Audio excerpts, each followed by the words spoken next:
کرتے ہیں۔ اور جس دن اللہ ان کو جمع کرے گا تو وہ دنیا کی نسبت ایسا خیال کریں گے کہ گویا وہاں گھڑی بھر دن سے زیادہ رہے ہی نہیں تھے، اور آپس میں ایک دوسرے کو شناخت بھی کریں گے۔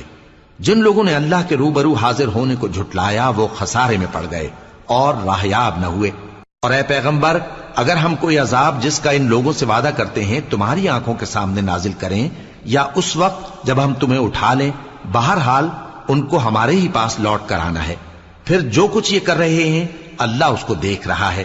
اور ہر ایک امت کی طرف پیغمبر بھیجا گیا، پھر جب ان کا پیغمبر آ جاتا ہے تو ان میں انصاف کے ساتھ فیصلہ کر دیا جاتا ہے اور ان پر ظلم نہیں کیا جاتا۔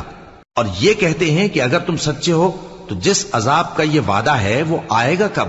کہہ دو کہ میں تو اپنے نقصان اور فائدے کا بھی کچھ اختیار نہیں رکھتا مگر جو اللہ چاہے۔